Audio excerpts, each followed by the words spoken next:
Greetings and salutations, ladies and gentlemen. Welcome back to the channel. In this video, I'm going to be going through the first big update for the open beta of the finals that just released about 4 minutes ago. Well, maybe like 20 minutes ago at the time of this video coming out. But yeah, I'm just going to go through it. So, open beta patch 0.4.0. Here comes the first major patch of the open beta. Thank you so much for playing with us. Fixes and updates, anti-cheat. Overall improvements to our anti-cheat systems, lowered detection thresholds in our internal systems to strengthen the identification of unfair play, added additional block list of third-party systems. So I was really expecting them to add a region block, and I don't think they've done that. I would be surprised if they weren't working on that still. But you know, this might help as well. It's a little bit vague, but hopefully it helps. Hopefully whatever they've done here helps prevent cheaters. Contracts. Remove contracts related to the banquet mode that weren't correctly awarded, so that's nice. I guess there were just some challenges that weren't getting completed even if you did complete them, so that should be fixed now.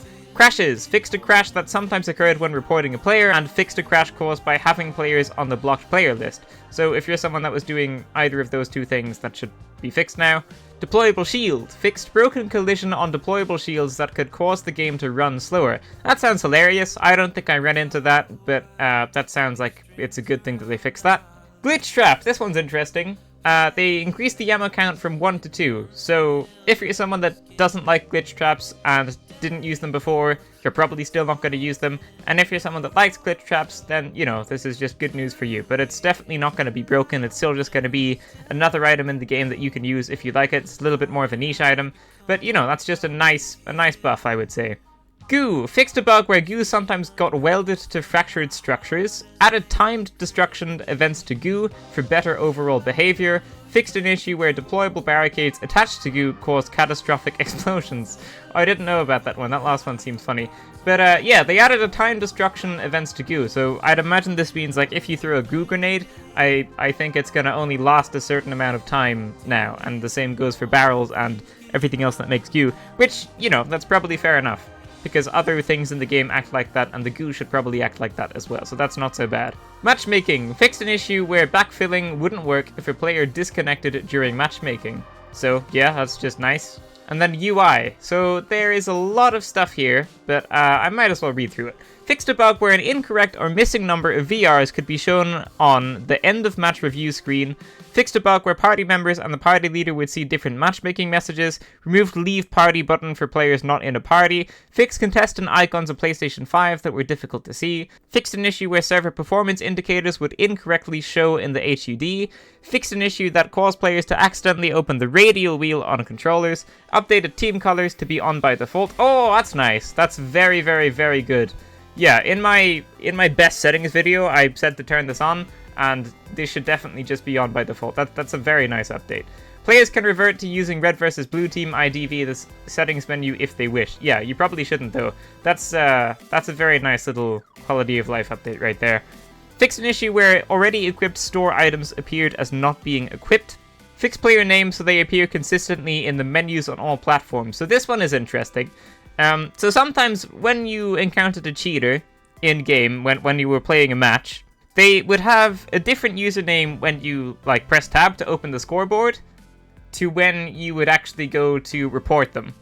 And that made it very, very hard to report players, so I think that this might be fixing that, which is going to be very, very nice, and you're going to be able to properly report people now, so that's a nice fix. Fix an issue where the add friend button was disabled when crossplay was disabled. Yeah, I think I ran into that myself as well. That's a nice fix. Various small fixes to the party and social screens made total VRs more visible in places. Fixed an issue where multiple input actions could be wrongly bound to the same key on PC.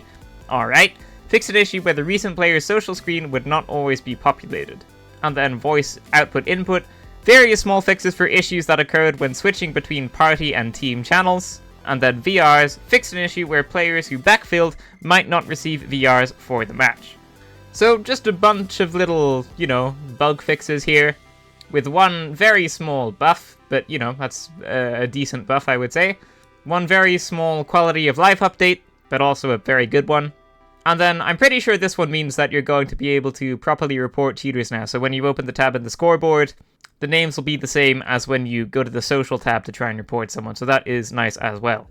So there you go, just a small little video on the patch notes for the beta.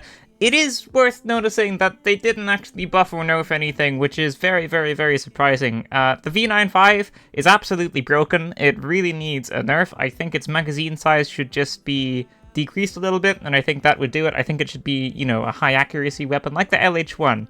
For anyone that played the old betas, you'll remember that the LH1 was completely broken. It had like 20 bullets and no camera shake. And then they reduced that and it became a weapon that you had to be kind of accurate with to be able to get kills. And I think they need to do the same with the V95. Maybe not camera shake. I think the camera shake's a bit overkill. If they just decrease the magazine size a bit, I think it will be fine. But that's something that's definitely very, very blatantly overpowered, and that should be nerfed. And the FCAR needs a buff as well. It either needs to do more damage and have the same magazine size but do a good bit more damage, or just buff its magazine size. But one of those two is going to have to happen to make this weapon even remotely worthwhile using. It's really not great right now. The AKM is just so much better.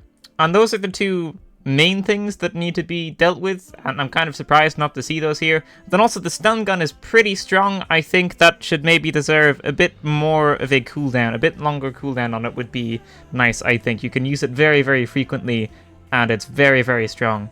So I think having a bit of a longer cooldown on that would make that better as well. So I am surprised to not see that stuff here, but you know, maybe that will be in another update coming around the corner at some point.